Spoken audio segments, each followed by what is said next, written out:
Inquisitor, meet Hawke, the champion of Kirkwall. Though I don't use that title much anymore. Hawke, the Inquisitor. I figured you might have some friendly advice about Corypheus. You and I did fight him, after all.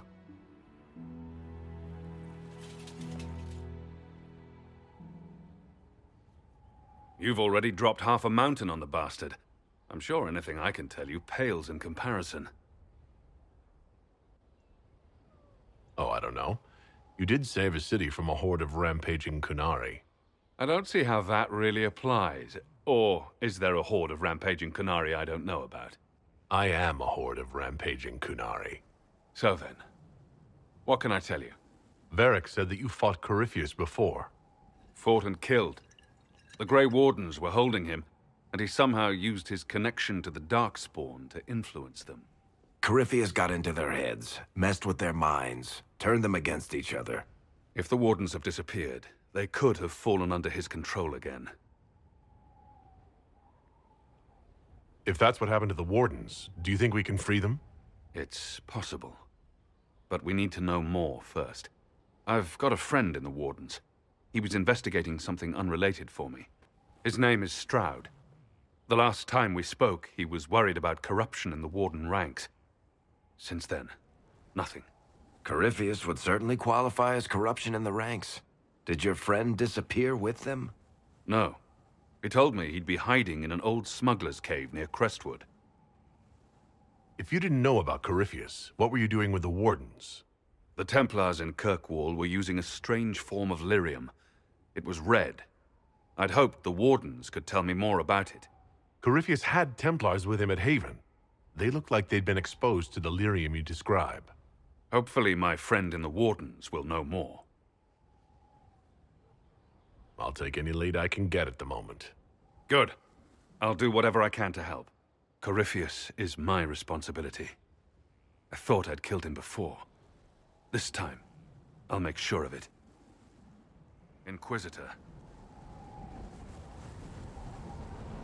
You said you thought you killed Corypheus? The Grey Wardens had him imprisoned.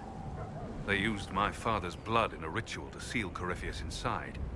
But he could still reach out and influence the Warden's thoughts. He sent them after me.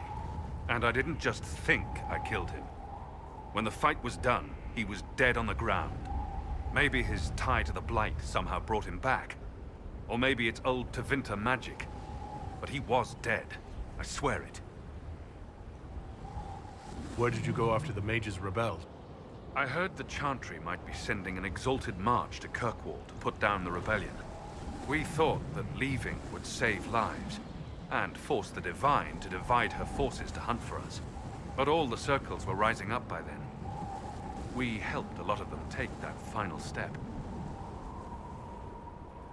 I'd like to know more about Anders. What was he like? I don't know if there ever was just an Anders.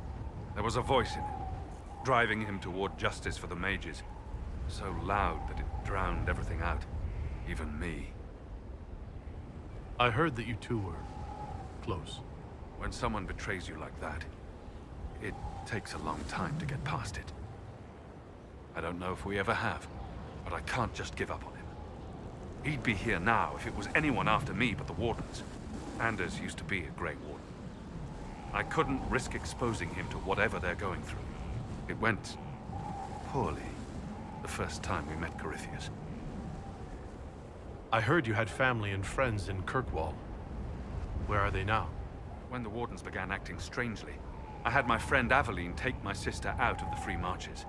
I'm never really happy leaving Anders alone. But once I realized Wardens were acting strangely, I had no choice. I've seen Corypheus affect Anders' mind before.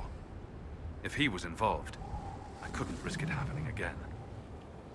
I assume Varric's been feeding you information about the Inquisition? What did he say about me? Only good things, I promise. I was a little surprised, actually. Varric isn't one for religion in general, but he thinks highly of the Inquisition.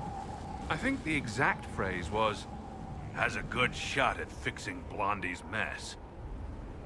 We'll talk later. I'll meet you at Crestwood.